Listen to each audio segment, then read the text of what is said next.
Merci, Monsieur le Président. Bonjour tout le monde. On va passer à notre sujet qui nous intéresse tous. Médecins généralistes, orthopédistes, réanimateurs, tous les services de chirurgie, tous les services de médecine, soit à l'intérieur de l'hôpital ou en dehors. C'est un sujet qui intéresse le médecin généraliste, c'est la maladie thromboembolique veineuse. Et là, on va parler uniquement de la prophylaxie des événements thromboemboliques veineux en traumatologie et en orthopédie. Comme vous le savez tous, la maladie thromboembolique veineuse, sa prise en charge diagnostique est simple, mais demeure inappropriée dans de nombreux cas. Le traitement anticoagulant curatif et préventif sont très efficaces avec des schémas thérapeutiques simplifiés, mais variables d'une molécule à l'autre. Les causes de ces thromboses veineuses profondes, on revient toujours à la triade historique de Virchow qui a été décrite déjà en 1863. Pour qu'il y ait formation d'un thrombus à l'intérieur d'un vaisseau, il faut qu'il y ait une hypercoagulabilité, une lésion endothéliale et une stase veineuse. Alors la maladie de thromboembolique veineuse dans le cadre de la traumatologie des membres inférieurs est envisagée sous trois formes. Il y a la forme asymptomatique que le diagnostic est souvent se fait à l'écho-doppler et à la phlébographie. La thrombose veineuse profonde symptomatique se traduit par une grosse jambe chaude, etc., ce qu'on appelle la phlagmatia albadolens, sinon le tableau d'une phlébite bleue. C'est le tableau d'une ischémie aiguë d'un membre, mais d'origine veineuse. Il y a également le tableau de l'embolie pulmonaire. La maladie thromboembolique veineuse est une cause majeure de morbimortalité dans le monde et vous voyez ces chiffres, il y a 300 000 décès par an par événement thromboembolique aux États-Unis et à l'Union européenne, 12% de décès est dû à cette maladie. En Algérie, malheureusement, on n'a pas des chiffres parce qu'il n'y a pas de registres régionaux, parce qu'il n'y a pas de registre national et tout le problème est là où on ne connaît pas exactement quelle est l'incidence de cette maladie dans notre pays. Quelle prophylaxie en petite traumatologie? Là, comme vous voyez, il n'existe pas de preuve formelle de l'intérêt d'une prophylaxie thromboembolique par une héparine fractionnée en cas de traumatisme mineur du membre inférieur. Et vous voyez l'avis de chacun. Là, les sociétés savantes américaines, les sociétés savantes américaines déconseillent le traitement préventif systématique. Par contre, la SPHAR le recommande. Il y a une étude récente de podcast en 2017 qui a comparé 1519 patients plâtrés par botte en résine. 50% de ces patients ont bénéficié d'un traitement préventif et les 50 autres sans traitement. Il n'a pas montré une différence significative sur l'incidence des complications thromboemboliques, ce qui peuvent s'en passer. Est-ce que dans le contexte, notre contexte algérien, faut-il suivre ces recommandations? Eh bien, je dirais non, parce qu'il y a des facteurs de risque, on doit les prendre en charge. Et là, il faut évaluer le risque d'événements thromboemboliques avant de décider d'instaurer un traitement préventif par une héparine fractionnée. Alors il y a cette slide qui montre une stratification de ce risque en fonction de ce qu'on appelle la type stratification. Le T, c'est le traumatisme, l'immobilisation et le patient. Il y a des nombres de points en fonction du traumatisme, son siège et sa nature, l'immobilisation également, si elle est prolongée ou pas, vous avez à côté le nombre de points, et il y a des facteurs qui sont liés au patient lui-même. Alors, en fonction de ces points, on peut classer nos patients en trois classes. Il y a les patients dits patients à faible risque quand le type est inférieur à 7. Là, en principe, il n'y a pas de traitement préventif. Quand le risque est intermédiaire avec une type qui est supérieure à 7 et moins 12 points, là, 1,8% d'événements thromboemboliques sont symptomatiques. Et là, je crois, à mon avis, qu'il faut mettre ces patients sous traitement préventif. Et quand le risque est important, là, il n'y a pas photo, le traitement préventif est indiqué. Le risque thromboembolique des patients hospitalisés en traumatologie et en chirurgie orthopédique, pratiquement tous les patients hospitalisés dans ces services d'orthopédie sont des candidats à fort risque de faire une maladie thromboembolique et 40% de ces malades en cumulent 3 ou plus.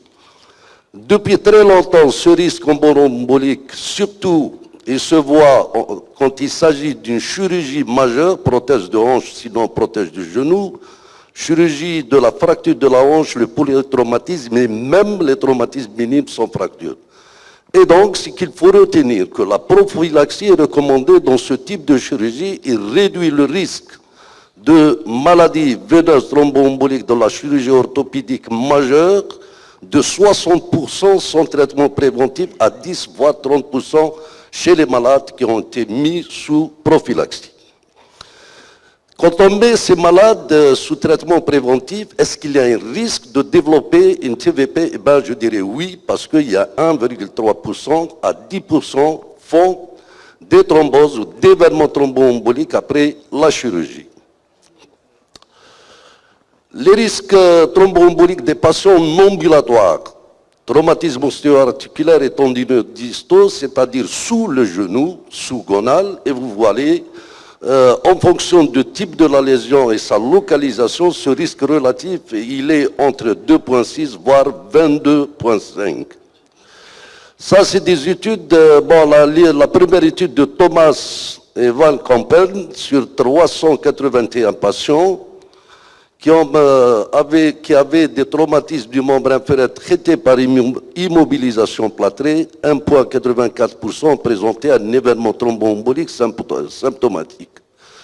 L'étude de Kouja, c'est une étude randomisée qui avait comme but c'est de déterminer le taux d'événements thromboemboliques dans le groupe sans prévention versus dans le groupe prévention par héparine fractionnée. 253 patients traités par un plâtre en ambulatoire pour les lésions traumatiques des membres inférieurs. Le taux d'événement thromboembolique a été de 16,5% contre 4,8% dans le bras avec prévention. Il y a une autre étude également, l'étude de Lassen. Le taux d'événement thromboembolique diagnostiqué par une phlébographie dans la semaine suivant l'ablation du plâtre ou une scintigraphie de ventilation sinon de perfusion chez ceux qui avaient des signes d'embolie pulmonaire était dans le groupe traité de 9% versus 19% dans le groupe placebo. L'étude DSL également sur une population de 446 patients traités en ambulatoire pour un traumatisme ou une chirurgie des membres inférieurs et qui n'avaient pas d'antécédents thromboemboliques. Les patients à fort risque ont eu une prévention par héparine non fractionnée ou héparine fractionnée alors que les autres n'ont pas eu de prévention. Les événements thromboemboliques étaient de 4% dans le groupe à fort risque avec prévention et de 0,6% dans le groupe à faible risque sans prévention. Ça, j'ai préféré faire ce rapport pour parler des grades. Et voilà la définition, quel est le grade 1+, grade 2+, grade 2- et grade 1-. Quand on parle d'un grade 1+, c'est-à-dire il faut faire, c'est une recommandation basée sur des études randomisées avec preuves scientifiques confirmées. Le grade 2+, quand il faut probablement faire, c'est-à-dire quand on juge que ce patient a haut risque de faire une thrombose veineuse profonde, malgré qu'il a un petit traumatisme, eh ben, il faut faire. Il y a également le grade 2, il ne faut pas faire. 1 mois, le grade 2 mois, il ne faut probablement faire, et ça, tout dépend des experts.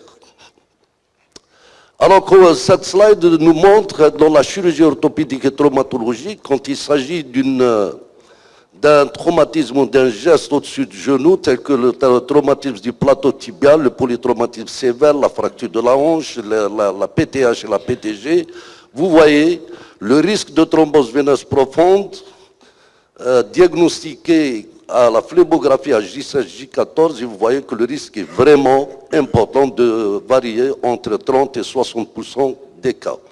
Et donc là, la nécessité d'une prophylaxie est recommandée.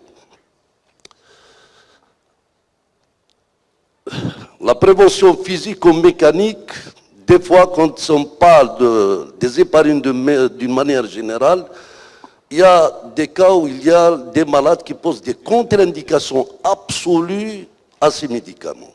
Qu'est-ce qu'il faut faire? Eh bien, on a recours à ces méthodes telles que la compression élastique par des bas, sinon la compression pneumatique intermittente.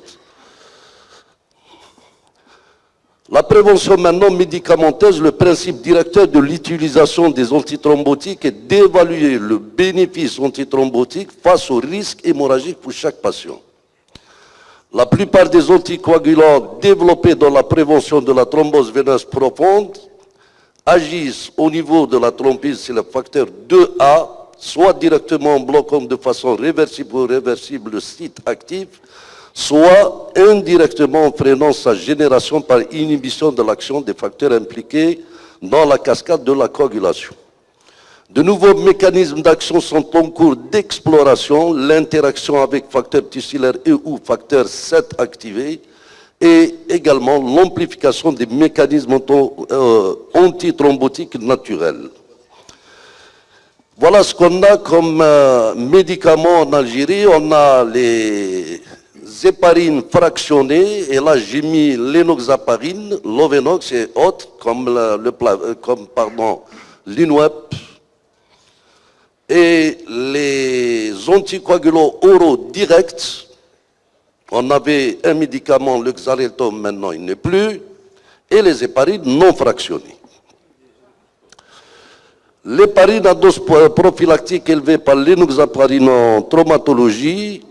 Alors, dans l'orthopédie, la durée de la prophylaxie, c'est important. Dans la PTH, les recommandations disent 35 jours, PTG de 14 jours jusqu'à 35, les fractures de la hanche 35 jours, et les autres, bien sûr, la durée d'immobilisation jusqu'à l'appui plantaire quand il s'agit de ligamentoplastie à 10 jours. Là, comme vous voyez dans la chirurgie réglée, le PTH et PTG ainsi que les fractures de la hanche, là, il ne faut pas hésiter, mettre le malade, protéger le malade par cette prophylaxie par héparine pendant au moins 35 jours. Ça, c'est le mode de présentation de l'énoxaparine 30, 40, 60, 80 et 100. L'énoxaparine, c'est un fragment d'héparine de bas poids moléculaire qui est obtenu par dépolymérisation contrôlée d'une héparine naturelle provenant de la muqueuse intestinale du porc. Il a une activité antithrombotique, sa masse moléculaire est petite, qui varie entre 3800 et 5000 Dalton. Elle est inférieure par rapport à la masse de l'héparine qui est de 15 000. Le ratio d'activité anti-10A, anti-2A de l'énoxaparine est supérieur à 4.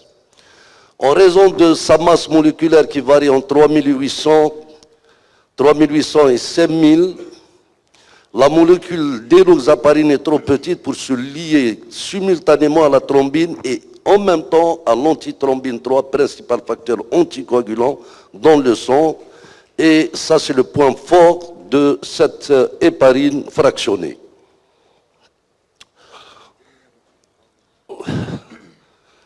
Concernant les essais cliniques par cette héparine, il y a 3 vastes essais repères regroupement 896 patients. Le but de ces 3 essais était de montrer l'efficacité, l'innocuité de l'Ovenox dans la prévention de cette maladie en post-chirurgie de la hanche et le genou. Ces essais étaient des essais multicentrés contrôlés menés à double aveugle visant à comparer l'Ovenox à un placebo ou à l'héparine calcique. Et la population qui a participé dans ces essais était d'un âge supérieur à 40 ans, avec un âge moyen de 67 ans. Il y avait une légère prédominance qu'on voyait de sexe féminin, et tous ces malades ayant subi une chirurgie orthopédique de la hanche et de genou. Ça, c'est les essais. Le premier essai, c'est l'énoxaparine avec le placebo pour une arthroplastie totale de la hanche. Le deuxième essai, c'est l'enoxaparine placebo en chirurgie majeure du genou. Et vous voyez enfin la posologie en sous-cutané chaque 2 jours de 30 mg. Ça, c'est le 3e essai. C'est un essai également double aveugle. L'enoxaparine versus héparine calcique. Et vous voyez là la dose donnée de l'enoxaparine, 30 mg en sous-cutané chaque 12 heures. Et l'héparine calcique, 7500 unités 2 fois par jour. Alors, les résultats de ces essais, d'abord l'objectif, comme je l'ai dit, c'est de montrer l'efficacité de cette héparine dans la prévention de la thromboembolie. Et les évaluations de l'efficacité étaient fondées sur la phlébographie, sur la mesure de taux de fibrinogène marqué et la plétismographie par impédance.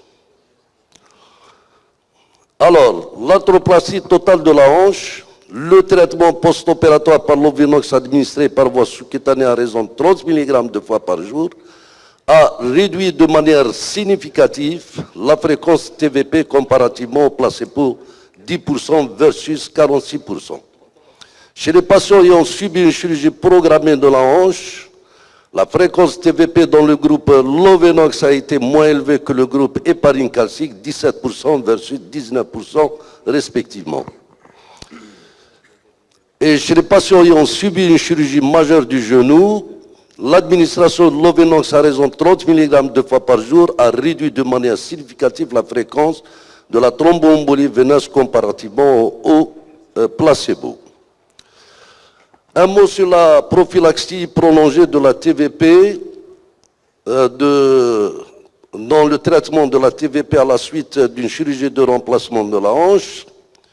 C'est une étude métocentrique qui a regroupé 307 malades opérés pour la hanche, et cette étude avait pour but d'évaluer l'efficacité et l'innocuité du traitement prolongé par le Lovenox après congé de l'hôpital comparativement au placebo pour la prévention de cette maladie chez les patients ayant subi une arthroplastie totale primaire et programmée de la hanche.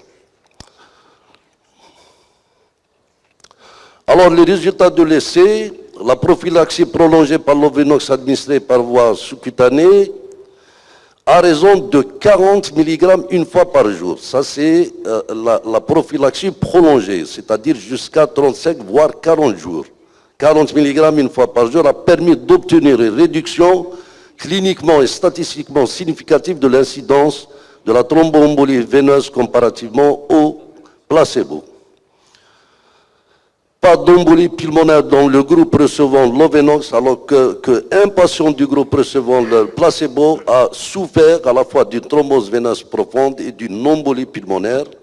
Une évaluation du siège anatomique des thromboses veineuses profondes a révélé une baisse cliniquement et statistiquement significative du nombre de patients qui ont souffert d'une TVP proximale et d'une TVP proximale et distale.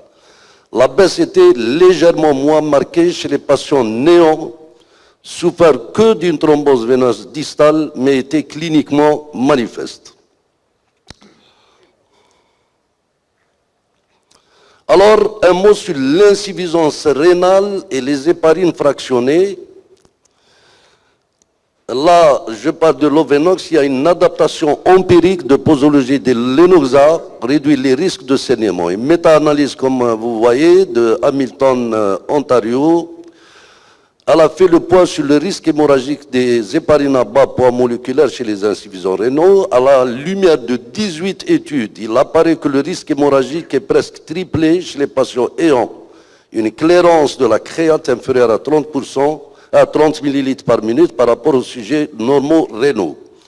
L'adaptation posologique de l'Ovenox empirique ou avec surveillance de l'activité anti-10A réduit le risque de saignement et mérite une évaluation complémentaire. Aucune conclusion ne peut être appliquée aux autres héparines de bas poids moléculaire. Un des grands avantages des héparines de bas poids moléculaire est d'obtenir une réponse anticoagulante prévisible qui permet la prescription d'une dose fixe sans surveillance, et dans la prise en charge en aigu de la maladie veineuse thromboembolique, les héparines de bas poids moléculaire ont démontré leur supériorité face à l'héparine non fractionnée en termes de récidive, de mortalité et d'accidents hémorragiques. Ça, c'est le schéma posologique pour les patients atteints d'insuffisance rénale sévère en fonction de la clairance de la créate moins de 30 ml par minute. Et là, je parle de la prévention dans la chirurgie de la hanche et du genou, 30 mg administrés par voie sous-cutanée une fois par jour. Les contre-indications de l'Ovenox, c'est l'hypersensibilité à l'Ovenox. En raison de la teneur en alcool benzylique, l'Ovenox en flacon multidosé ne doit pas être donné aux nouveau-nés et aux prématurés.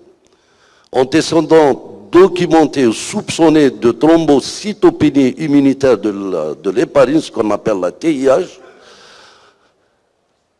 au cours des 100 derniers jours, au résultat positif d'un test d'agrégation plaquettaire in vitro en présence d'Enoxa.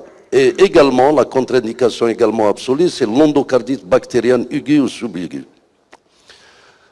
Les autres contre-indications, c'est comme les autres héparines, l'hémorragie active, le trouble actif de la coagulation sanguine, l'ulcère gastrique ou duodénal évolutif, l'hémorragie vasculaire cérébrale, l'hypertension artérielle et les autres, comme vous voyez dans cette slide.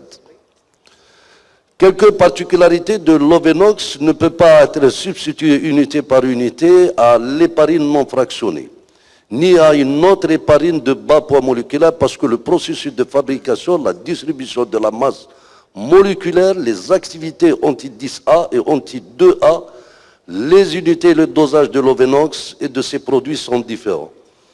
Il importe de connaître les facteurs de risque de thrombose présentés par chaque patient afin d'évaluer le bien fondé d'une thromboprophylaxie et le Lovenox ne doit pas être administré en thromboprophylaxie à des patients hospitalisés recevant des soins médicaux qui sont alités en raison d'une infection ayant provoqué un choc septique. Les patients hospitalisés recevant des soins médicaux ayant besoin d'une thromboprophylaxie de courte durée contre la thrombose veineuse profonde en raison d'une mobilité gravement réduite, l'Ovenox administré à raison de 40 mg par jour. Pour la thrombocytémie et l'enoxaparine, l'administration de l'Enoxa ou l'Ovenox à des patients ayant des antécédents TIH d'origine immunitaire au cours des 100 derniers jours, en présence d'anticorps circulants et contre-indiqués, les anticorps circulants peuvent persister plusieurs années. La décision d'administrer l'Enoxa sodique dans un tel cas doit se fonder sur une évaluation minutieuse des risques par rapport aux avantages et après avoir envisagé d'autres traitements sans héparine. Il faut effectuer une numération plaquettaire avant d'entreprendre le traitement par l'Ovenox, puis 2 fois par semaine pendant toute la durée du traitement. On doit faire preuve de prudence quand on administre l'Ovenox à des patients souffrant d'une insuffisance hépatique également.